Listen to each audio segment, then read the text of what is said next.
Assalamualaikum warahmatullahi wabarakatuh. Waalaikumsalam warahmatullahi wabarakatuh. Selamat berjumpa kembali di majelis yang mulia ini. Insya Allah penuh barokah. Pada pertemuan kali ini bertepatan dengan bulan Maulid, yaitu bulan lahirnya baginda Nabi Muhammad SAW, yang mana syafaatnya selalu menjadi harapan umat sepanjang masa, dan mudah-mudahan mendapatkan syafaat baginda Nabi Muhammad SAW. Amin, amin, Allahumma amin. Sahabat Ibnu dan IPPNU yang berbahagia, marilah kita lanjutkan materi kita pada materi berikutnya, yang mana materi kita kali ini setelah muqaddimah kitab yang telah kita bahas pada pertemuan yang lalu. Bismillahirrahmanirrahim. Alhamdulillahirabbil alamin. Assalatu wassalamu ala asyrafil mursalin Sayyidina Muhammadin wa ala alihi wa sahbihi ajma'in. Qala al-musannifu rahimahullahu ta'ala wa nafa'ana bi ulumihi fid dharaini. Amin. Bismillahirrahmanirrahim. I'lamu ma'asyiral ikhwan, faqqahanallahu wa iyyakum fid din wa alhamana rushdana wa a'adzana min syururi anfusina. Annas sholata imaduddin, faman aqamaha faqad aqamaddin, wa man adha'aha faqad hadamaddin. I'lamu, oningah sampeyan sedherek, ma'asyiral ikhwan, hei sedherek golongan para tretan. Faqqahanallahu wa iyyakum.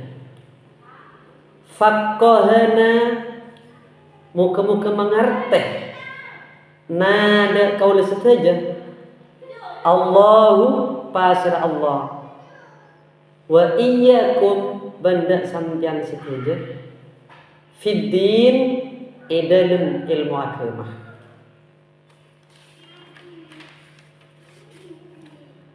Wa alhamana rushdana, wa alhamana ban muka-muka aparinga ilham pasir Allah nada kaula saja, rushdana da pitotu kaula saja, wa a'adzana min syururi anfusina, wa a'adzana ban muka-muka ngeraksaah pasir Allah nada kaula saja, min syururi anfusina, dari cobalah abad kaula saja. Annas sholatah imaduddin, annas sholatah cek saungkuna sholat, imaduddin panikah pangagama. Faman aqamaha faqad aqamaddin.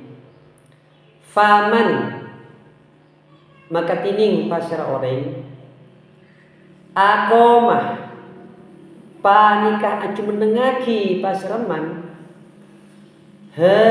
dak sholat, faqad aqamaddin maka ongku acu menengaki pasiraman ad-dinah da agama. Wa man adha'aha faqad hadamaddin.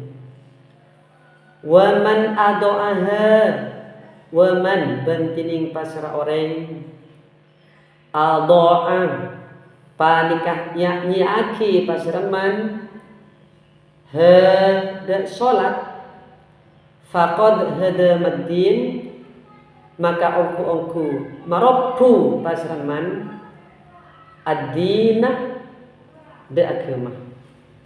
Arti dari lafaz ini merupakan suatu perintah, karena di sini terdapat fi'il amar yaitu i'lamu.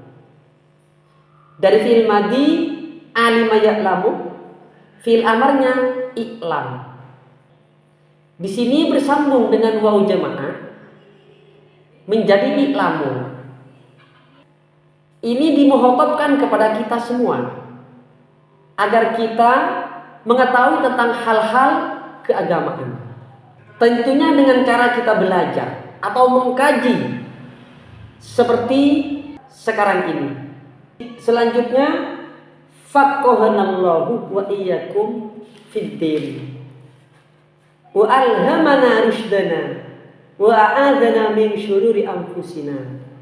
Dan lafaz ini saudara, doa Kiai Musannif kepada kita semua agar kita oleh Allah Subhanahu wa taala diberikan pemahaman yang benar, diberikan pengertian yang benar, dan diberi ilham pada petunjuk yaitu jalan yang benar, agar kita dijaga oleh Allah dari kejelekan-kejelekan diri kita.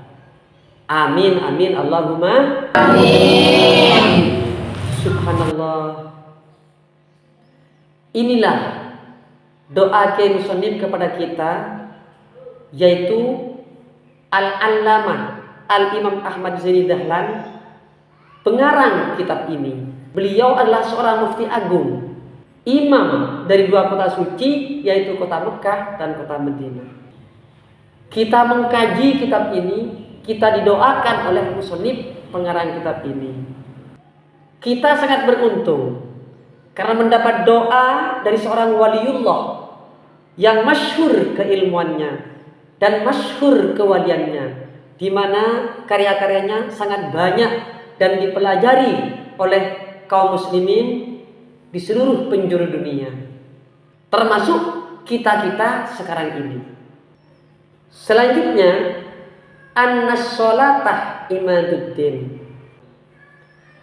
faman aqamaha faqad aqamaddin.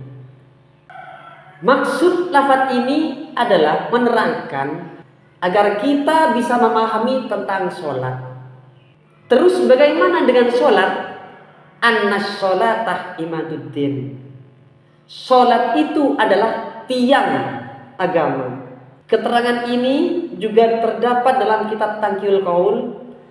Di sana dijelaskan bahwa faqiwamuddin laisa illa biha kama annal baitah la yaqumu illa ala umudihi. Maksudnya, agama itu tidak akan bisa berdiri tanpa sholat, sebagaimana sebuah bangunan tidak akan bisa berdiri tanpa tiang. Jadi sholat di sini diumpamakan sebuah bangunan. Bangunan itu bisa berdiri dengan tegak walaupun tanpa dinding. Bangunan itu bisa berdiri dengan kokoh walaupun tanpa atap. Tetapi arsitek manapun tidak mungkin bisa membuat sebuah bangunan tanpa tiang. Begitu pula dengan agama seseorang. Orang itu tidak mungkin bisa membangun sebuah agamanya tanpa dengan menegakkan sholat, dengan mendirikan kewajiban sholat yang 5 waktu. Sebagaimana bangunan itu bisa berdiri dengan tegak walaupun tanpa dinding, walaupun tanpa atap sekalipun, yang penting sudah ada tiang-tiangnya. Yang kami bahas di sini adalah tegaknya dulu. Untuk menyempurnakan atau menghias rumah tersebut harus berusaha bagaimana caranya agar bisa sempurna, agar bisa terhias dan lain sebagainya. Begitu pula dengan agama seseorang. Untuk menyempurnakan agama maka orang itu memerlukan peningkatan keimanan, peningkatan ketakwaan dan keikhlasan dan lain sebagainya. Baik, kita lanjut. Faman ado'aha, faman maka tining pasira orang ado'a panikah nyaaki pasiraman hada karo salat fakot hada maddin. Artinya tadi kita mengumpamakan agama dengan sebuah bangunan. Bangunan itu bisa roboh apabila tiang-tiangnya itu roboh. Dan agama kita itu bisa roboh apabila tiang-tiang agamanya itu kita robohkan. Dan apa itu? Yaitu sholat. Jika seseorang itu tidak lagi menegakkan kewajiban sholatnya 5 waktu, maka sama halnya dengan merobohkan agamanya sendiri. Karena sholat itu adalah tiang agama. Na'udzubillah, summa na'udzubillah. Ini dosa besar, saudara. Orang yang meninggalkan sholat itu nanti tanggung jawabnya besar di hadapan Allah. Ini adalah suatu kejelekan diri seseorang. Ada satu keterangan, ulama mengatakan, seandainya ada satu rumah, dalam rumah itu terdapat seseorang yang tidak menegakkan sholat, satu orang saja, maka keluarga di rumah itu akan sompek, pusing, puyeng, dan lain sebagainya. Kenapa? Sebab ini terjadi karena rahmat dari rumah tersebut oleh Allah dicabut. Ini gara-gara satu orang saja tidak menegakkan sholat. Apalagi sampai 2 atau 3. Oleh karena itu, tanggung jawab kita dalam sebuah rumah adalah kita harus menjaga sholat mereka. Siapa mereka? Istri, anak, pembantu kita, dan orang-orang yang hanya numpang sebentar saja, ataupun ngontrak di rumah kita, ataupun kuli-kuli kita, itu semua harus kita jaga sholatnya. Karena apa? Karena nanti kalau tidak kita jaga, tanggung jawab kita akan besar di depan Allah Subhanahu wa ta'ala. Kullukum ra'in wa kullukum mas'ulun an ra'iyatihi. Kita akan ditanya tentang orang-orang yang ada dalam naungan kita. Kalau kita membiarkan mereka tidak sholat, nanti tanggung jawabnya besar di depan Allah Subhanahu wa ta'ala. Dan dimasukkan ke neraka terlebih dahulu sebelum mereka menyusul masuk ke neraka. Na'udzubillah. Sahabat Ibnu dan IPPNU yang berbahagia, banyak sekarang orang-orang yang membiarkan anaknya tidak sholat, membiarkan istrinya tidak sholat, membiarkan pembantunya tidak sholat, membiarkan kulinya tidak sholat. Padahal semua itu adalah kewajiban kita untuk menjaga sholat mereka. Alangkah bahayanya kalau ini tidak kita perhatikan. Dari itulah, marilah kita ajari anak-anak kita dengan sholat. Kita ajari dengan rukun-rukunnya. Kita ajari dengan syarat-syarat sahnya sholat. Kita ajari dengan sunnah-sunnah hayatnya, sunnah-sunnah abadnya, dan hal-hal yang penting dalam sholat. Dan ajak istri-istri kita untuk sholat. Ajak pembantu-pembantu kita untuk sholat. Anak buah kita dan seluruh orang-orang yang menjadi tanggung jawab kita. Allah berfirman dalam Al-Quran, Ya ayyuhalladzina amanu ku anfusakum wa ahlikum naro. Ya ayyuhalladzina amanu, wahai orang-orang yang beriman, ku anfusakum, peliharalah dirimu, wa ahlikum, dan keluargamu, naro, dari api neraka. Wa quduhan nas wal hijarah, yang bahan bakarnya adalah manusia, yaitu tubuh-tubuh manusia, wal hijarah, dan batu. Alaiha malaikatun wiladun syidadun, penjaganya adalah malaikat-malaikat yang kasar dan keras. La ya'sunallaha ma amarahum, yang tidak durhaka kepada Allah terhadap apa yang Allah perintahkan kepada mereka.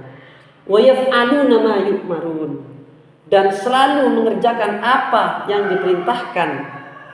Orang-orang yang dikaruniai keimanan oleh Allah harus menunaikan tuntutan-tuntutan dan syarat-syarat keimanan tersebut. Memelihara diri dari api neraka yang memiliki ciri khas mengerikan.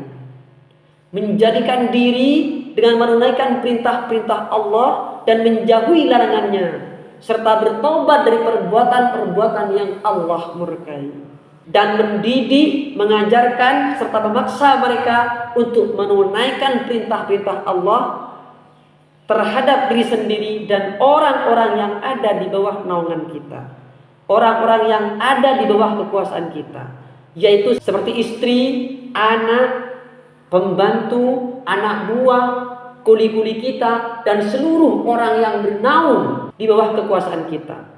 Allah menyebutkan sifat-sifat neraka yang mengerikan itu agar hamba-hambanya tidak menyepelekan perintahnya. Baiklah, sampai di sini dulu kajian hari ini. Semoga kita dapat mengambil manfaat dari apa yang telah kita terangkan. Kita akhiri, wallahu a'lam bishawab. Allahumma sholli ala Muhammad. Allahumma sholli ala Muhammad.